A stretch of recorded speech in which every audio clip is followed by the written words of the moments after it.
I, Vegeta, the Prince of all Saiyans, hereby command that you do not listen or subscribe to the Dragon Ball 4 Life podcast. Whatever you do, would you defy royalty?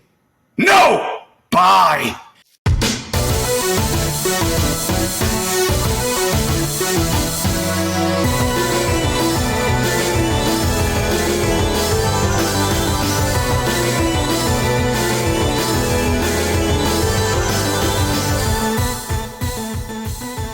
Anime, we have your attention, please, and welcome to another episode of Dragon Ball 4 Life, where you come for the content, but you stay for the culture. That's right, we talking about Goku and Sofu.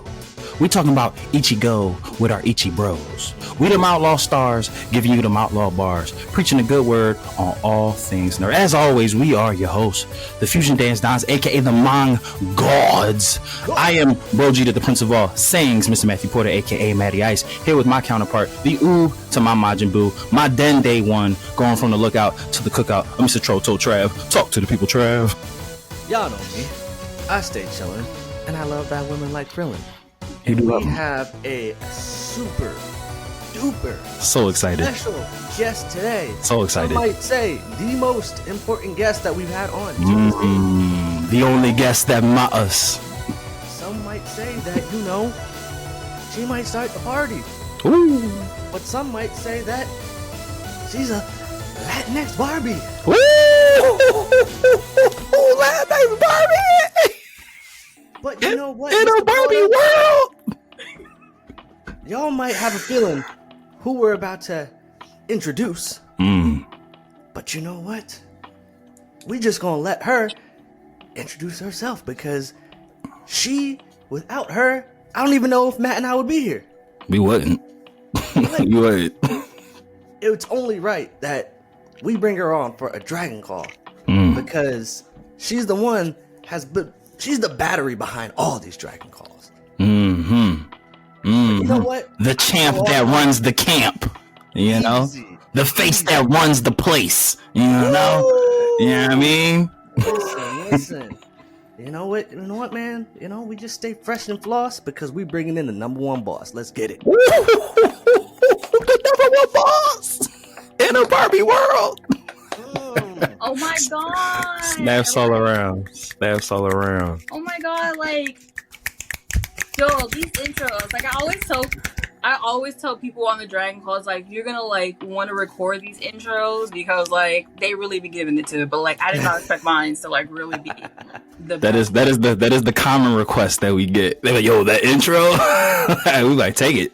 Take it. Tell them, I'm like, yo, you're gonna want the intro. We promise you the best intro anywhere you're ever gonna get. It's never gonna get better than this. And thank you. I appreciate it. The Barbie thing, I did not see coming. Yeah, I was hype off that one. That was nice. you might have to change your IG. You might have to change your IG handle. Yes, I'm gonna change it. Latinx Barbie. You might have to change that. Listen, you know how to make sure we came correct for this one. Yes, thank you. Yes, I am. I am the one and only Yali in all caps. All caps. All caps. Caps locked. No lower caps. Here to be with my chosen family. I am the only non-sausage at the DB4L. Happy accident. Happy accident. Yeah, Yali's the vegan option. That's right, I am. Damn, there's a great wedding chicken or fish joke in there, but that's it's a trigger word. It's a trigger word. Double entendre. Don't ask me how. That's how I texted Yali yesterday. I said, "All right, I know you hate this word, but I'm collecting addresses for save the dates." So.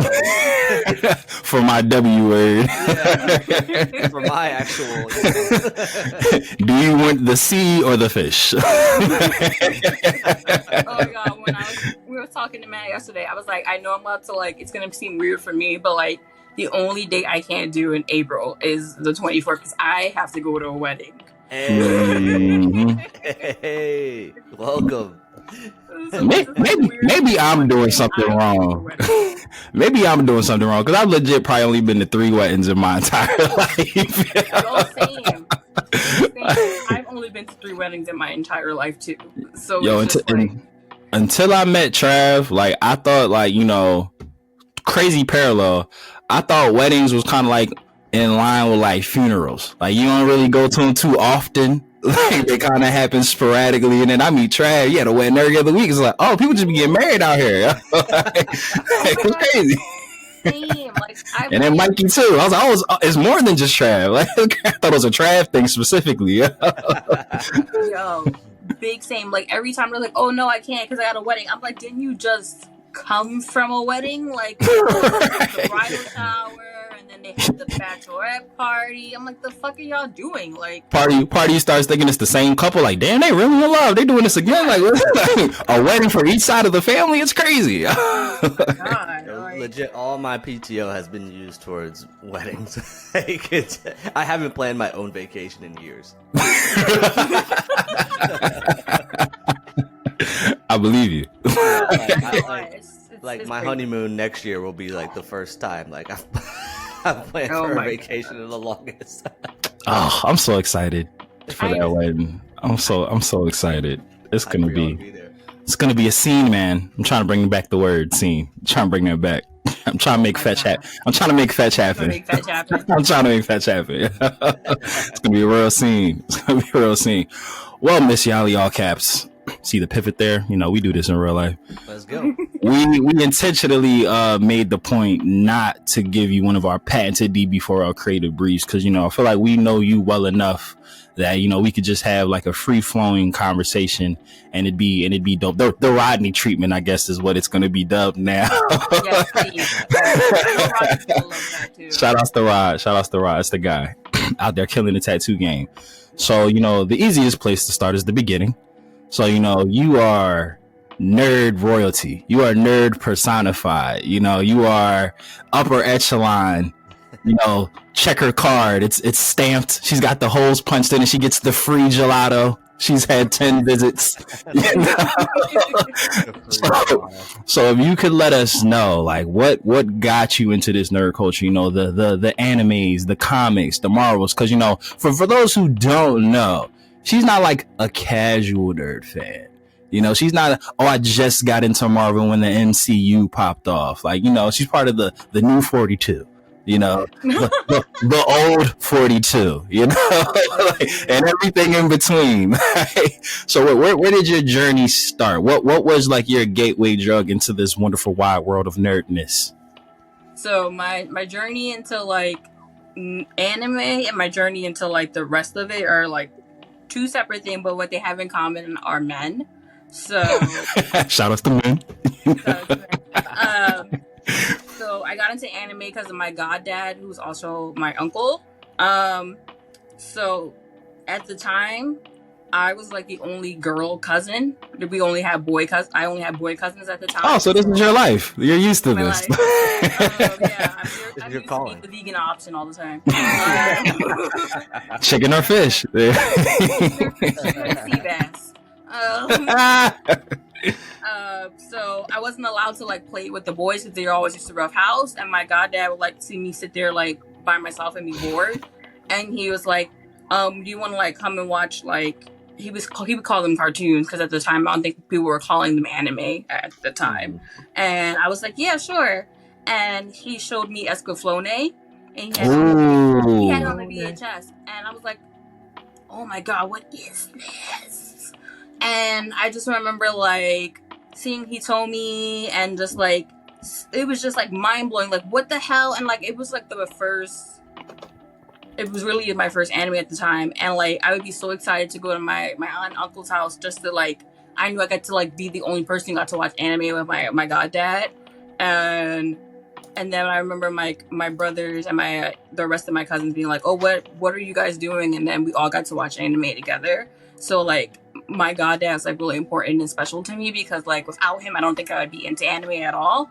I'm about to cry because I miss him. I swear I was about to say, over or under, do you think she's going to cry on this interview? He's not dead, by the way. He's alive. And then the rest of it was my dad. So I had teenage parents, and so raising us, they were kind of like we were growing up with them. So my dad had like a collection of like the baseball cards of the X-Men characters. Oh, that's dope. He had them in like a binder with all of them, and he would like, for some reason, it used to just be me. I don't remember my brother being involved. And he would like say like, you know, he would show them to me. He's like, which one is this? And I'd be like, that's Nightcrawler. What's his name? Kurt Wagner. And what's the story? Oh, his mom is Mystique. His dad is Azazel. And, you know, she tried to pass him off to a rich guy, but he was born blue and she threw him in a river. Like, he would make me memorize all of it. And, like, that's how I got started. And then he would give me a comic and I would read them. And, like, I was, like, super enthralled with, like, the idea of, like, some of these were, like, regular people.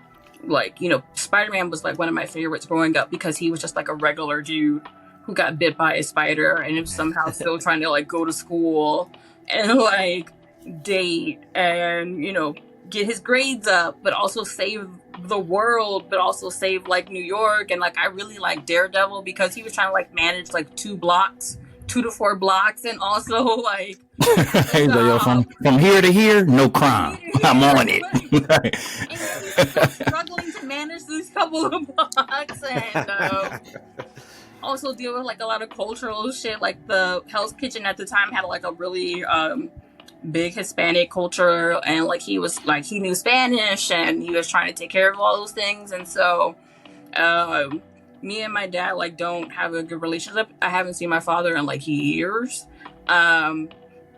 But, you know, a lot of what I like about nerd culture and shit comes from my dad. My first memory of a movie is The Crow with Brandon Lee. R.I.P. Brandon Lee. R.I.P. Brandon Lee. Go on to some. I remember my first memory of the movie, I was like 3 or 4 when it came out. And my dad was like, this is the perfect movie for a child to watch. Mind you, that movie had like rape and murder and drugs and sex and nakedness. You know, shit that happens in the real world. He was prepping you. You know?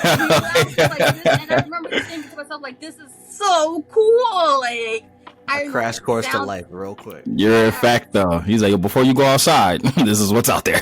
Like, and one of my first tattoos is like The Crow, the scene where he finally lets Sarah see him again when he's standing in the window and she runs to see him, like, and then I have like nothing is trivial, and like I've always applied that in my life, like nothing is trivial. So, love that. So it's just like, even though,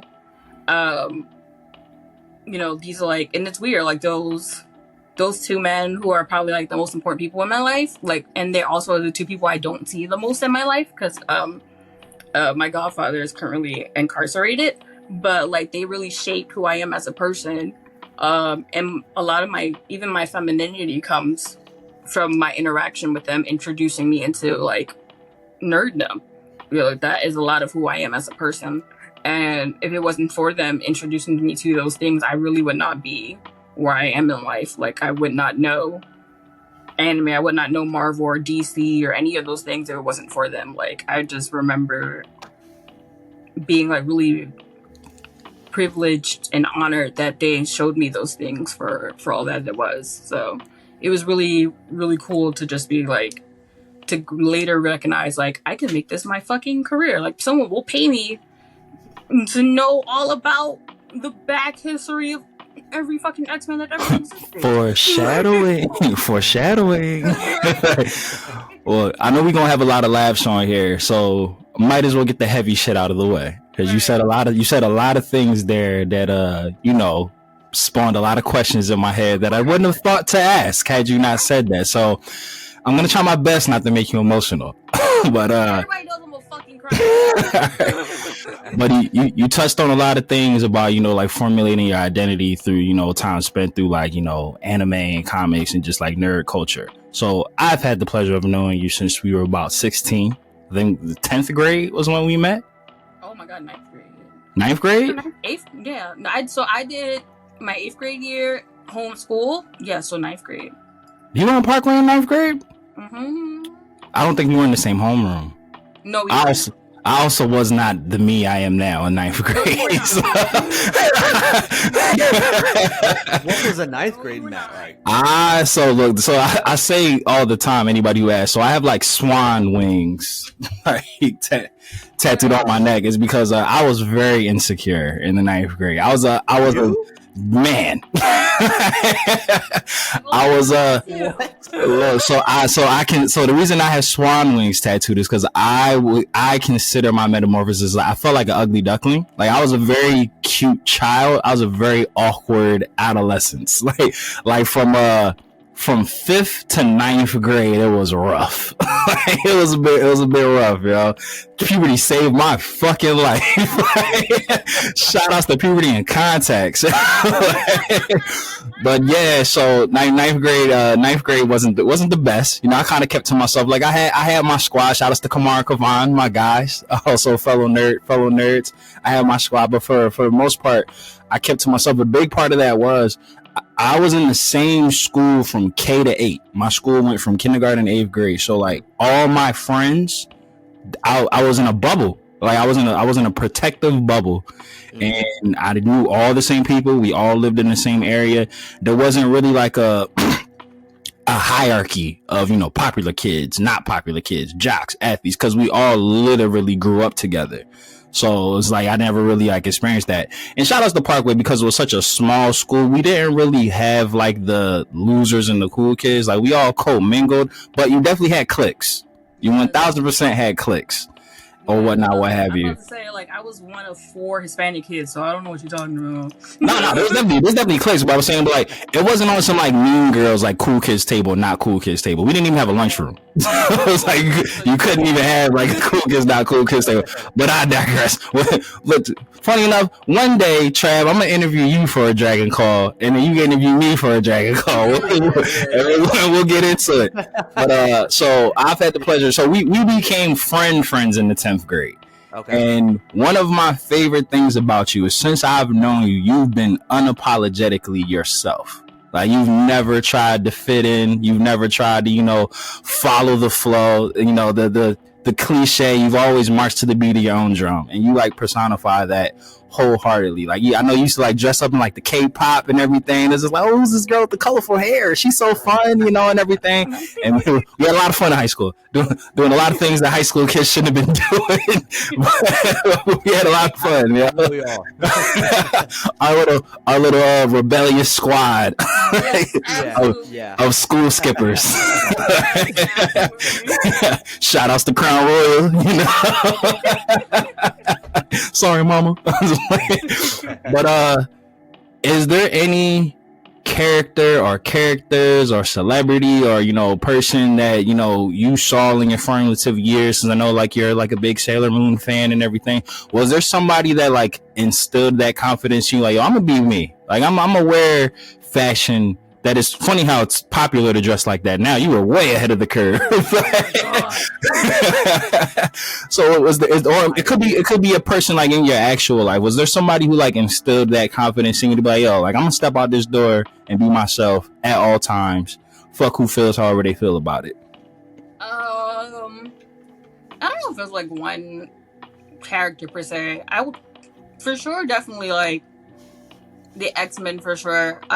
The X-Men always personify like the other, you know, like the world was always looking at the X-Men like they're so different and we're so terrified of them, and like they're, you know, what if they decide to like rise up, you know, all of a sudden, when the X-Men were always scared of humans for some reason, when like they could just rise up and take over the world, and they never wanted to, except for Magneto. He was always about like let's fucking get rid of them, and I was like, you got a point. I was always on Magneto's side, no matter what the meme was. I was like, do it. But I always like felt that way. Like I always felt different, like my whole entire life, and maybe that was because I was like born sick, and I've always had like health issues my entire life, so I always felt other. And so I just always felt like, and I also had that same feeling of like feeling scared of other people who are not like me. It's just like, what if they find out I'm different? And then at a certain point, I was just like, so fucking what if they find out that I'm different? maybe that also comes from the fact that I was always the only girl or in a sea of boy cousins. And I think also that comes from the fact that like I had my godfather to like teach me that like it's okay, you know, like so you're the only girl, but like you're still special. And like he always taught me to just like embrace the fact that like I don't know, he always just made me feel like it was okay to just be myself. He never treated me like I was like weird. I guess he could always sense that I always felt weird. And he just like made it feel like it was okay to be that way. And so like eventually I'm just like, okay, that's cool. What is normal? What is normal anyway? It's boring. Yeah. It's boring. Like, as a single parent, like that's the thing I always tell my son, like there's normal is like really fucking subjective. So like just whatever makes you feel comfortable, like that's your normal. Same thing with like you said, like Sailor Moon and also in Escaflowne, like Hitomi was like she felt weird in the regular world. And so she like I remember like before she got to like the other world, she was like thinking about killing herself. Like she just could not, something about being in her world make her feel like so, she was really unhappy. And then when she got there, she felt like a regular, like this is her place. And then Sailor Moon, she was like a regular 14-year-old dating a high school boy, which is not okay now. But it's not okay now. But she was just like, she was also just a regular weird girl who just like liked snacks, and her fashion sense was really fucking dope, and it was just cool to see. She had a like, and then she had a talking cat, and she was a superhero, and a child from the future. It's like I wasn't ready for this. I wasn't ready for this. I was like, I don't know, like anime and like comics and all that stuff taught you like it's okay to be different. Like being different is gonna make you be special, and like people are one day really gonna like need you. Someone's gonna need you because you're different. And like one day I'm just like, no matter what, like I'm just gonna be myself. And I think the other thing that helped me is I could fight. So it's just like if it comes to it is a very helpful tool. Like, if it comes to it, I'm just gonna do what I have to do. Like I'm from North Philly. You know, I'm from North Philly. The benefit of having all boy cousins is like, you know how you're gonna have to learn how to fight eventually. Yeah. So yeah, I think that's really what it came from. And like I think I was just like, it didn't matter. Like you said, like I don't know, Travis, you didn't have the privilege of knowing me, but I would go to school. Truly is a privilege. Truly is a privilege. I would go to school and like everything people wear now, like all the gothic shit, and like you said, like everything people wear in K-pop, and like just my hair would be different colors, and like people would be like say things under their breath, and they're like it wouldn't change my attitude. I would still come dressed like that. It didn't matter to me. Like that was who I was. Like, and I would have to ride the bus for an hour to get to Parkway, and people would say shit on the bus, and I'd be like, and like we're still on the bus. You know what I mean? Like, you are riding the bus. Like you're not in the car. You're not. Sir, you're sitting one row up. Like, it's the same place as me. So right. All shut the fuck up. Like. Well, you know what's funny? I low-key feel like those who were the nerds who were different growing up now are flourishing, and then who were like the jocks, the popular kids. It's real early.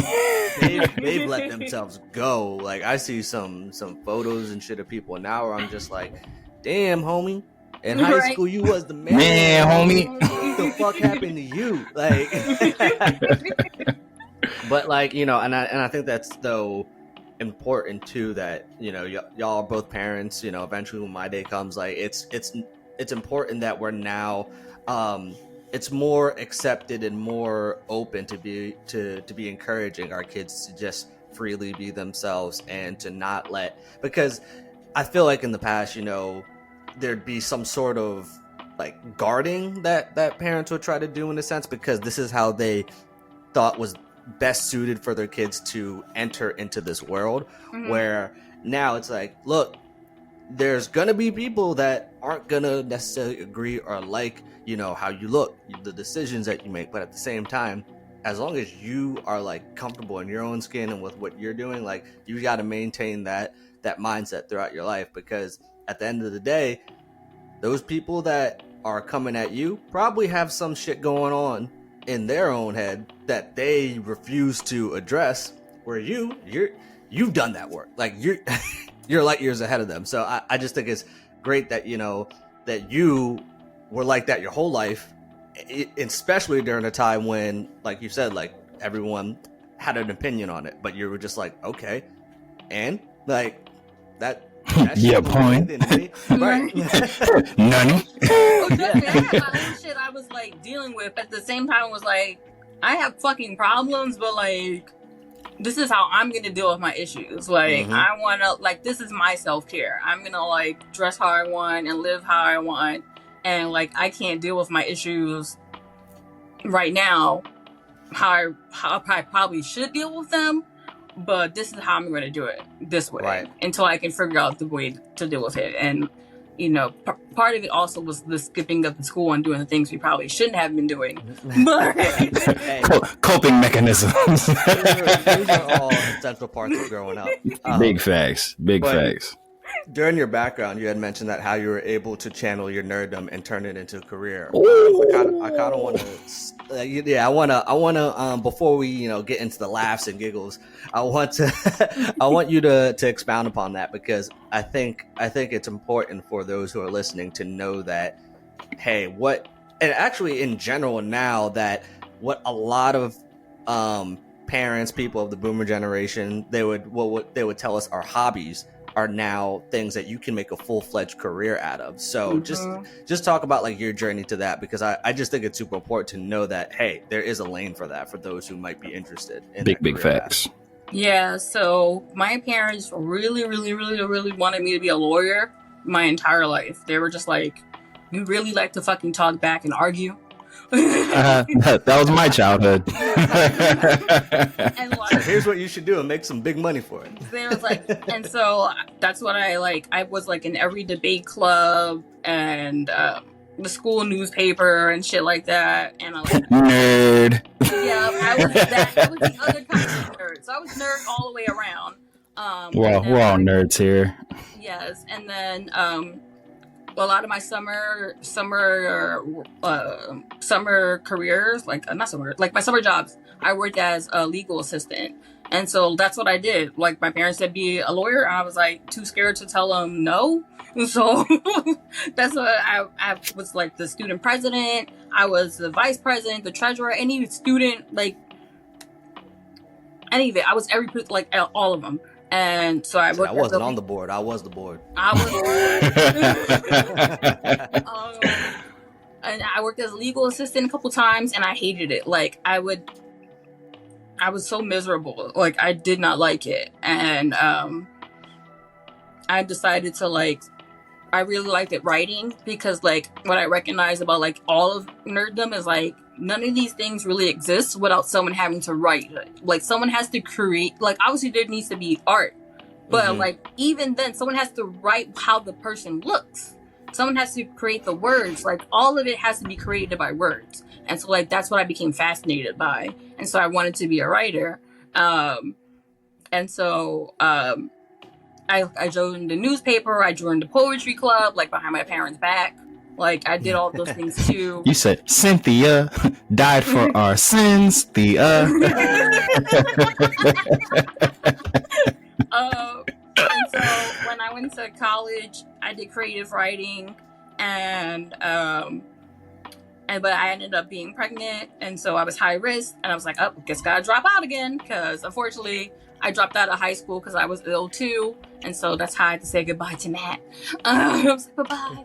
I was like, damn, she don't be in school a lot. I got severely ill, and then I ended up getting my GED. I went to college, and then I got pregnant. I was high risk. I dropped out of college, had my baby, and then I was just like really, really bored. I was just like, yo, like I'm doing the mom thing a little too well, and I got too much time on my hands. I was like, I need to do something. And I remember like sending an email to Geekadelphia, which was like a popular website at the time in Philly. And I was like, hey, my name's Yali. I'm like a really big nerd. I'm a really great writer, and I can prove to you I'm really good. Like, I'm a super nerd, and like I made like a ABC chart out of superheroes for my son, and taught him the ABCs. And by the time before he was one, he could talk like full sentences. So, and he was like, okay, I'll test you. I'll give you an article and we'll see how it goes. And I did it in like the first hour. He sent it to me and he was like, okay, this is good. He said, damn, you had a week to turn this in. Yeah, he gave me a week. He gave me 1 week to do it. I did it in an hour. I was like, I'm literally bored. I'm actually not home to review this. Like, I left the office. I'm on vacation right now. And then he was like, you know, I can't really pay you, but if you want to do it, like, sure. I was like, yes, no, I want to do it. Like, I'm literally here bored. Please let me do something. And so I started at Geekadelphia, writing there and like learning every lesson that I could, because I'm a firm believer that like not every opportunity comes with a paycheck. Like, there's so many things that I got to learn there. I got to learn like everything about the city, like every PR agency, all the nerd scene, like where the nerds are hanging out, what, you know, everything that was going on, like our museums, everything. Shout out to Riot Nerd. Shout out to Riot. I got to meet Megan Riot Nerd. I got to learn everything about the city that I had not known before, and I got to do the Geek Awards, and all that stuff. So it was really cool. And then because I was doing stuff at Geekadelphia, I got to meet Swabreen Bakar at she was doing Citywide Stories, which is like traditional journalism, and which was not really what I was trying to do. But I was like, sure, why the fuck not? And I got to do traditional journalism with no degree. Like, I did not finish college. And it was there that I got to meet my friend another Meg. And I met Monica, and she was like, I have this website, it's called All Geek to Me. And so I was going back to doing like geek shit, nerd shit, and I was writing there. And then she was like, oh, I have this friend named Nick. He works for Funimation. I was like, cool. Networking is how I got the boom. And she's like, he's looking for writers. He needs people to pitch some ideas. I was like, oh shit, sure. At the time, I was like, I don't even know what the fuck I'm gonna pitch. Like, I don't know. And I was like, fuck it, just like go with your gut. Don't even think about it. So I pitched them a couple ideas. One of them was like a mom's guide to anime. It's like how you would like $1 million idea, by the way. $1 million idea. And it was like my idea of like how you combine anime with like everyday lessons you would teach your kid. And the other one was like dating and like a single girl's guide to anime. So I'm notoriously known for being like a shitty dater. Everybody knows. What? You? And he was like, we really like your ideas. Like, we never heard anything like it. Like, we would like to bring you on. I was like, someone at Funimation likes my stupid ass ideas? Are you fucking crazy? And they brought me on, and I did my first Mom's Guide to Anime on October 31st of Halloween. It was about positive attributes from like anime characters from the Funimation catalog. We could only talk about Funimation catalog because we're trying to promote their shit. And it did really well. And there was like, we want another one. I was like, really? And they was like, yeah. And then I did about careers. And then it became like a monthly thing. And I also did like anime news that was going on. And people actually like started reading about like my actual fucking life. Like my anime, the Mom's Guide to Anime really was about like what I was actually doing each month. Like it was actually talking about what I was doing as a parent. It wasn't like shit I was making up. It was shit I was actually dealing with as I was raising my kid who was going through puberty. And like I'm sure Matt will like back me up. Like first, being a parent and a single parent is fucking hard as hell. And not easy. especially when they're at an age where they can like really fucking talk back to you. Like you be like, ooh, like they have personalities. They have you just want to like Mom's got hands. Miles from North. Hey, stop playing. Yeah. North. It's like it drives you crazy. And like my most popular one is the one about relationships. And like that one came out of just like it was Valentine's Day, and he was like, "Mom, I want to give a Valentine to someone." I was like, "Who the fuck you giving a Valentine to? Like, the fuck you in love?" He's like, "The fuck?" Right? You all here being in love and shit? Like, who? Not me? Like, the fuck is that shit? I remember You're like, I didn't get it. So right? Like, I didn't receive anything. Is it in the mail? Like, what was that? You go check the mailbox. Nothing here. And I was like, well, how would I talk to my kid about love, like relationships, real talk, like, because he's gonna eventually have to deal with that in real life. And I really sat down and thought about it, and I wrote it, and it did like 1 million views first, like almost.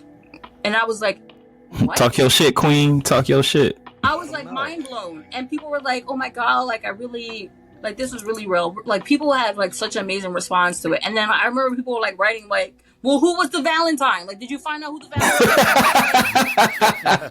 was? What did you buy? Like, I'm invested now." So now you told me, I gotta find out. Messaging me like saying like, "Well, how's Ian doing?" Like they started to care about what I was saying. They started to care about like my life, about my son. Like they were saying sweet things about him. And mind you, there was always there's always the bad side of it. I would always get the like 4 or 5 dudes who'd be like, "Oh, you're raising your kid to be a pussy," or "You're, like you don't know shit about anime." Like real men show emotions. You know what I mean? Like, don't be talking about Dragon Ball Z. Like, Dragon Ball Z is not for chicks or whatever. And dudes will send me pictures of their penis and like, sending a dick pic in a response to like a raising your kid article is disgusting, yo. But it would be funny. Like, this is Knock 'em up Twitter. immediately. I don't have Twitter now, because I can't deal with like. You mean the X? It's not Twitter anymore. The X, no, yeah. The X. Yo, that's just so bad. The X. Because I didn't have my picture, like my actual picture when I had Twitter. It was like a thing that like they requested we didn't do. But they found me on Instagram. They're like, "Oh shit, she's pretty." And they're like, "Yo, what's up, mommy?" Like, didn't you just talk shit about me on Twitter 2 minutes ago? Like, No, I got hacked. like, and then like I remember them coming to me like, "We're gonna translate your column in other languages because people want to read it, but they can't understand English." And then there was like, "Do you have like your dating guide? Can you start that?" I'm like, "Sure," because I'm actually dating now. And people were like interested in that. And then I can't say the name of the rapper, but a rapper messaged me on Instagram like, "So how was the date?" And I'm like, first of all, the fuck? You just DM'd me and asked me how's the date. You're like an actual person. Like, hello. And like that, it was crazy. And, my reflex almost made me name a rapper that I'm very notorious for name dropping all the time, but I'm not gonna do it because he'll find this and get us shut down. Yeah, right. It's a rapper who's well, you definitely will get kicked off Apple for sure. But it's a rapper who's like known for like anime, so like figure it out on your own. But it was just solid. But it was really cool. So like, yeah, all I can say is like, I would just say like, shoot your shot. Like I literally just sent an email to my local nerd website and was like, "I'm me. Give me a shot." And I just kept doing it until I got noticed. Like it was really insane to like, I'm really appreciative of like my time at Funimation and Crunchyroll for like really just taking a chance on me. It's a shame how it ended, but at the same time, I'm not, I stick by my guns for what my decision for leaving. It was not the right way it just wasn't right in the end, but I would never. Their loss. Right, absolutely. But at the same time, like I know I couldn't have been where I am now if it wasn't for that experience, because like it really taught me like my ideas are good ideas. I was doubting myself that they weren't going to be good, and then here I was later with like millions of views. My column was being translated in 13 other languages, and people giving a fuck about the fact that like I went speed dating and it was terrible. Like, you know, like people were like, there's nerd speed dating? You know, like, yeah, that's a thing. Right? So it's just like, it was a great opportunity. Ultra instinct dating. Naruto running. And just so you know, like, all the dudes that nerd speed dating are exactly how you imagine. We're like really like just like thinking that they're better than you, that they know more than you, they want to quiz the shit out of you. It's like, dude, you're single. Manga purists. Yes, like, Yo, you're single. why do people get like that? I never understood that. Like, So crazy. It's like they want to flex their knowledge, and I'm doing air quotes on you, of just a show that you all, or show, manga, anything that you all enjoy and consume. So it's kind of like, yo, like, you telling me that you might know what exact quote bubble was on manga panel page 56 volume 43, I don't care. Like that, like I'm still gonna that's gonna change how I view the content I'm consuming. So it's always funny. It's just like, all right, there's definitely things that you weren't able to kind of like feel like you had like one up on, so you're gonna try to use it in this moment. But the problem is like, I digress though. My problem is like, even as you're quizzing me, I get all the questions right, and now you're upset. Like, shouldn't I have won the quiz? Like, I still didn't win. Like, and also my titties are out. So like, what are you're like, isn't this like a dream for you? Like, right. This checks all your boxes. Like, I'm confused. Mad at me. Like, I don't understand. Like, we're on the same team. Like, I don't get it. That's like going to a restaurant, but yo, I heard all the hype about this restaurant, but you know, I don't know. I'm not getting a good feeling. And then the food comes out and you're like, oh, this food good as shit. This food is good as hell. Like, fuck this good ass food. Licking the plate like, yo, fuck this restaurant. Right. And my service was amazing. God damn it. Take this nut ass large tip. You were amazing. I just couldn't win. I was like, they just want to stay single. Like, hey, I mean, so I do want to touch on one thing that you had mentioned, you know, your time at Funimation and Crunchyroll. Some would say on the outside looking in, you know, like that's the mecca for, you know, people in like nerd culture, you know, like if anybody were to just like throw out a job hoping to dream, like, oh, working at Funimation, like that's like the quote unquote end goal for a lot of people, even people who don't even know like what like the industry is. I'm like, oh yeah, I would love to. That's like a Disney fan wanting to work at Disney World. Like, it's like the same equivalent. Right. So like, could you break down for us, and we don't have to go into detail as to why you left, but just like the moment that you pulled yourself up by your bootstraps and like was just like, yo, like I've made it to the finish line, but I'm choosing to step away to do my own thing. Like you essentially like walked away from the win, like to curate your own victory and write your own story and carve your own path, which you're doing amazing at, by the way. So but what was that moment like? What speech did you give? What rally call did you give to yourself to be able to quit that job that, you know, most people would even say to you like, oh, like you're into anime and nerd culture and you were working for like the holy grail of nerd and anime culture and you stepped away? What were you thinking? Yeah, no, everyone's always like, what's wrong with you? It's like nothing, actually. Everything's okay. Really, like I'm straight. Like I promise. It was really hard to leave, especially like the pay was really nice. But I just remember saying to myself like, this actually isn't my dream. In my mind, like you said, it's like, all I gotta do is make it to Crunchyroll and like I'm here, that's it, I'm done. And I got there and like I'm doing all the things in my mind. I'm like, this is it. Like the world is reading my shit. The world knows my story. Like, but in the end, I was just like, this actually isn't my dream. This isn't my dream. Like I'm not being as creative as I want to be. And I'm not being respected for the creativity. I'm not being respected for sharing essentially my life. I'm like giving essentially like everything that my heart, like my my romantic heart, my maternal heart, your kingdom heart, my kingdom heart. I'm giving everything that I have. I'm literally essentially sharing so much of myself, and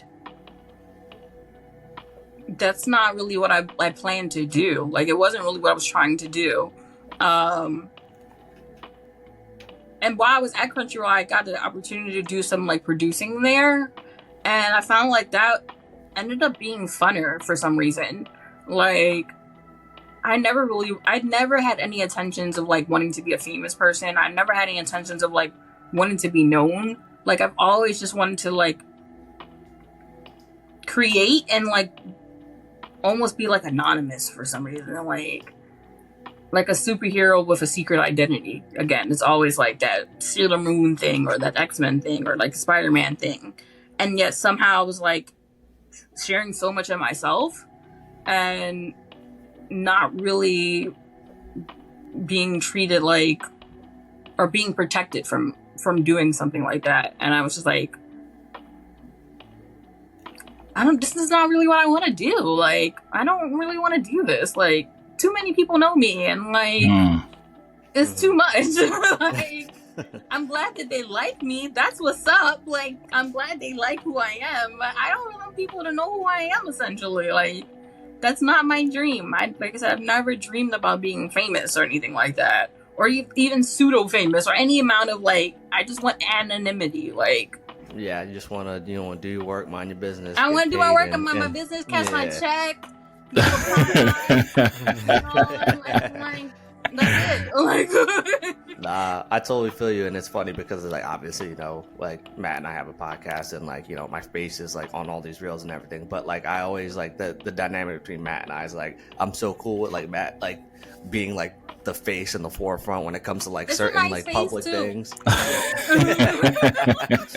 And it thank you. Helps bring people in. I'm about to say, Trav is a beautiful man. What do you mean? Trav is a beautiful man. But my backup goal is to pimp you out if this doesn't work out. So. I got you. All of a sudden, our cameras are like a 4K. Like, our mics are now like the radio mics that you see. And, big real shit. Yo, budget change or something? Some things might have happened. We're on a sound stage and shit. Got like the model lights and everything. Like, it's only dragons now instead of the Dragoncall. Yeah. Only dragons. That's hilarious. Mikey, bleep that out. We might need to circle back. We might need to circle back to that one. Yeah. Dragon Ball X videos. There you go. Dragon Ball DP.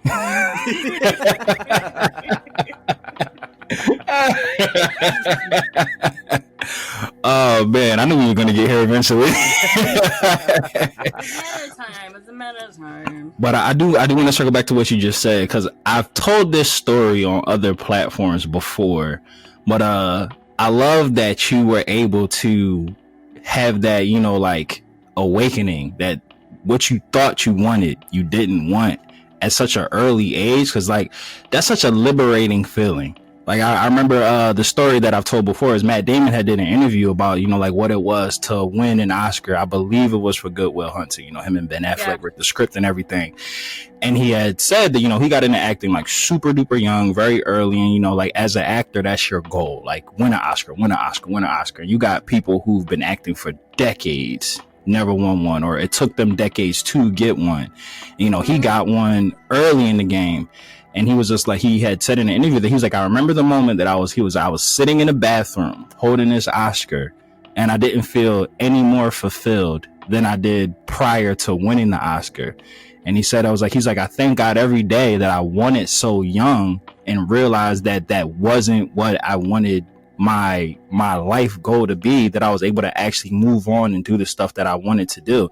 And he was just like, had I spent my whole life chasing this Oscar and won it in like my 60s and 70s, and had I had that moment, I would be like, I just wasted my whole life chasing this thing that I thought I wanted. So like, I love that for you, that you were able to like, you know, one have the wherewithal to realize that like, yo, like this isn't making me happy. Because, you know, some people look at their bank account statement and be like, I don't give a fuck that I'm miserable. Right. This is fine. This is fine. Like, these zeros are good. You know, that direct deposit put a smile on my face. Exactly. Like that Monday through Friday, I'm like, yo, I hate my fucking life. Like that direct deposit directly makes me happy. Like fuck everything else. Or like some people like we were saying, like, because like in this nerd culture, a lot of the perception is like getting to Crunchyroll is the goal. So a lot of people are like, they're in it, they're not happy, and they're like blaming themselves. Like, why am I not happy? Like, maybe I'm doing it. It can't be the job. This is what I'm supposed to. It has to be me. Like, and then you know, like all this self-doubt and, you know, self-mental manipulation and whatnot, is just like, and you're tricking yourself into thinking you're the problem, when really it's just like, no, it's like, and it's crazy. I've never said this publicly. I don't even think I've said this privately, but I have hundreds of people, maybe not hundreds. I don't like that many people. I have bunches of people that I credit for, you know, helping me get to where I got to. But like, I hold you two very highly responsible for helping me get to where I'm at today. And I've never told y'all this because it's like, I always wanted to be a performer. Like ever since I was little, like my mom, I used to do like infomercials and like the kid in the math book that was holding up the blocks, not doing shit. Like there's a math book somewhere out there with a little Matt in it. I don't know where it is or if I'll ever find it, but it does exist. But I always wanted to be an actor. Like being in front of the camera was always like what I wanted to do. And then, you know, through pure happenstance and just like destiny, I was able to meet Trav, and he happened to have an open seat on the podcast, and I'm doing this podcast. Shout outs to Ramen Noodles and Grits, the OG. Yes, and I'm like, that was fucking one of the most fun things I've ever done in my life. Like, yo, I get to just sit and talk. I love to talk. And like, I fell in love. I fell in love with like podcasting and just, you know, like, you know, using my voice to, you know, either relate to people who didn't feel like they had someone they could relate to, or, you know, to push information out there that I feel would be beneficial to other people. And, you know, watching Trav cook and like seeing what he put into Ramen Noodles and Grits, because I could tell like, oh, this isn't just a hobby for this young man. Like he believes what he's saying. He's passionate about his product. And I immediately gravitated towards that. Cause, you know, I am a person, or I used to be a person prior to meeting Trav, is I used to rest on my talent a lot.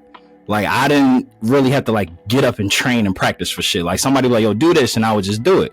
And, you know, it would be all right. Like, cause I just would like kind of naturally take the stuff. But, you know, becoming brothers with Trav is like, it taught me just like, yo, like talent is great, but it only gets you so far. And it's just like the hard work and the behind the scenes shit is what like pushes out like $1 million ideas, you know, like your mom's articles and everything. Cause like you like you said, you naturally have a talent for writing. That's something that comes easy to you out here doing week-long projects in an hour, humble stunt, you know, but it's like, but you also, but you put in the work. Like I know how hard you work. Like we know how hard you work, you know, behind the scenes. Like we say all the time, you know, we consider you and Mikey are like the heart and soul respectively of DB4L. Like me and Trav, like we'll be the figureheads, we'll be front and center. You know, the people be like, oh, it's Matt and Trav. Like it's not the Matt and Trav show at all.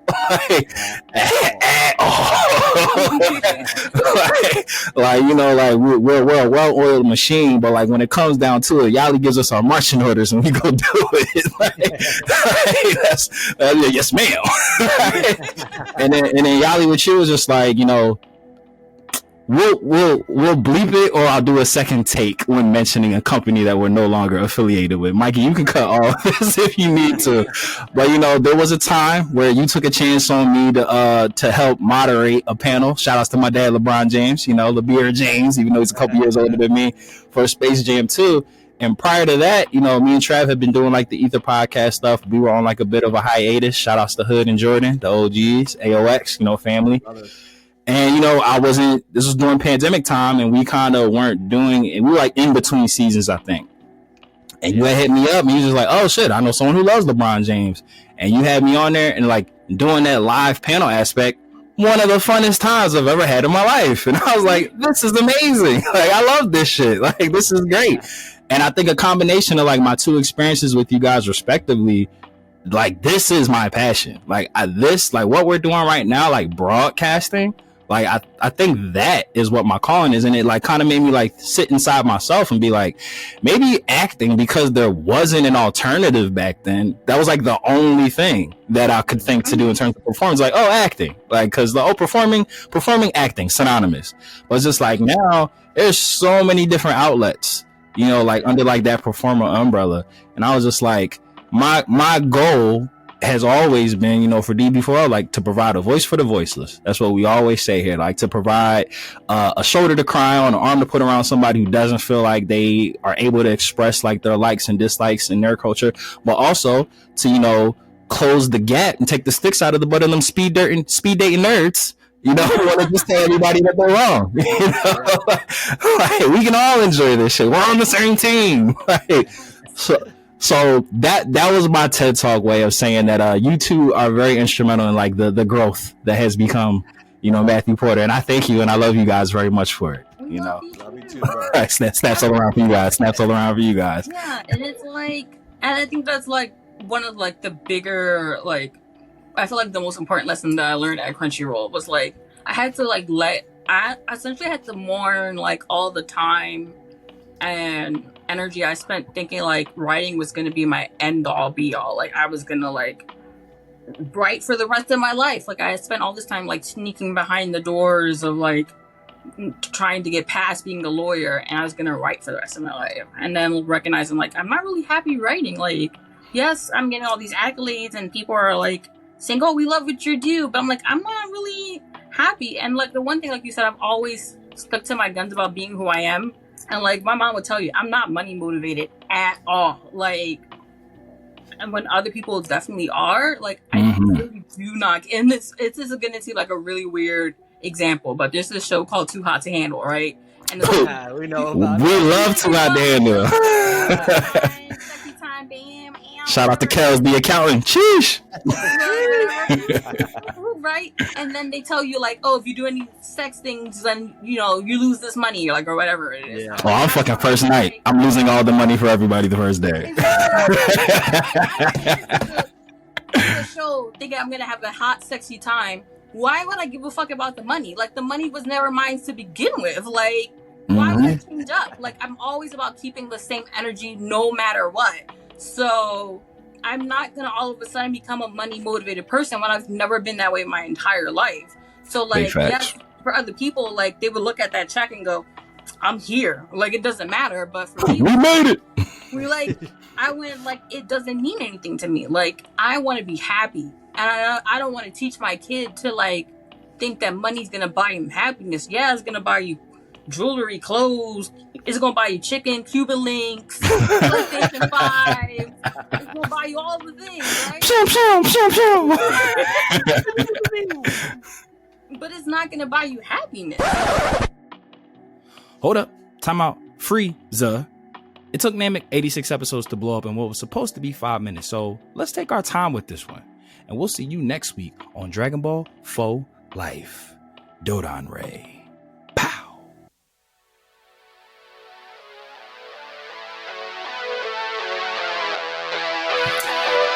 What's up, nerds? This is Josh Bengal, voice of Violence Fiend, Lizard Priest, Agil, Hoyan Lee from Fire Force, all sorts of them. You're listening to DB4 Life and shit. What else was I supposed to say? Is that it?